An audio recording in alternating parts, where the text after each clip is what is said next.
देवळा तालुक्यातील लोहनेर येथील शेतकरी जिबाऊ शेवाळे यांचा नाशिक पुणे महामार्गावर मंचर गावाजवळ 1 डिसेंबर 2023 रोजी अपघात झाला होता. त्यांचं उपचारादरम्यान निधन झाले. त्यांचे लोहनेर येथील बँक ऑफ बडोदा या बँकेत खातं होतं. त्या खात्यातून केंद्र सरकारनं सुरू केलेल्या योजनेचा प्रधानमंत्री सुरक्षा विमा काढला होता. मात्र पतीच्या विमा रकमेसाठी पत्नी अहिल्याबाई शेवाळे ह्या 1.5 वर्षापासून प्रतीक्षेत आहेत. नॅशनल विमा कंपनीनं 2 लाख रुपयांची रक्कम मृताची पत्नी अहिल्याबाई शेवाळे यांच्या खात्यात टाकण्याऐवजी त्याच बँकेतील दुसऱ्या खात्यात वर्ग केली. विमा कंपनीकडून 12,542 ऐवजी 12,543 या खात्यात रक्कम गेल्यानं मृताच्या कुटुंबियांना 1.5 वर्षापासून नाहक मनस्ताप सहन करावा लागत आहे.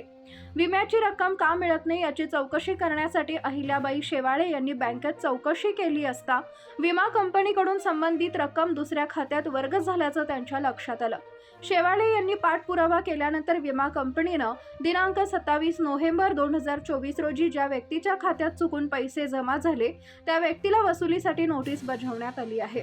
मात्र त्यानंतर 5 महिन्याचा कालावधी होऊनही संबंधित महिलेला लाभ मिळालेला नाही. त्यामुळे संबंधित यंत्रणेवर नाराजी व्यक्त करण्यात आली आहे. त्यांच्या वडिलांचे बँक ऑफ बडोदा या शाखेत अकाउंट होते. शासनाच्या नियमाप्रमाणे त्यांचा त्या ठिकाणी इन्शुरन्स काढलेला होता. तो क्लेम देखील पास झाला, परंतु इन्शुरन्स कंपनी व बँकेच्या चुकीच्या कारभारामुळे सदरचे पैसे दुसऱ्याच्या खात्यावर वर्ग झालेले आहेत. जवळपास त्यांना 1.5 वर्ष उलटत आला तरी अद्यापर्यंत कुठले लाभ मिळालेला नाही. संबंधित कुटुंब जे बँकेत फेरफटके मारतंय, जे वारले आहेत ॲक्सिडेंटमध्ये त्यांच्या पत्नी देखील या वयस्कर आहेत, त्या देखील बँकेत बऱ्याच वेळा जाऊन आला, पण त्यांना कुठल्याही प्रकारे न्याय मिळत नाही आहे. तर त्याची कहाणी आपण जाणून घेऊया स्वतः त्यांचे चिरंजीव योगेश शेवाळे यांच्याकडनं. दादा, तुमचा वडिलांचं कधी निधन झालं? 11/12/2023 कुठल्या बँकेत इन्शुरन्स होता? Baroda bank. Baroda. Claim pass झालेला आहे. क्लेम पास झालेला आहे. तुम्हाला पैसे बँकावर मिळाले नाही आतापर्यंत? पैसे क्लेम पास झाल्यानंतर दुसऱ्याच्या खात्यावर अंक चुकल्यामुळे दुसऱ्याच्या खात्यावर ट्रान्सफर झालेला होता. तुम्ही बँकेशी संपर्क करताय, बँकेचे काय तुम्हाला उत्तर मिळतंय?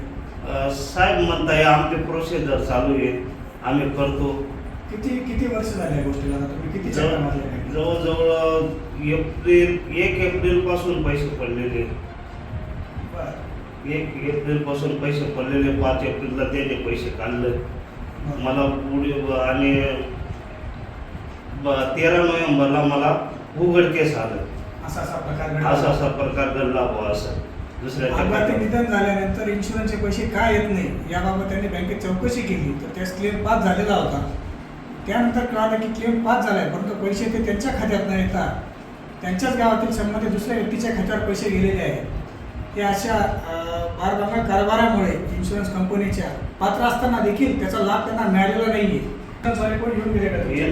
हो, आलेले होते ना, परब साहेब आलेले होते. त्यांनी फोन केला, बँकेत गेलो, आम्ही भेटलो. त्यांनी 8 दिवसाची मुदत दिली आम्हाला.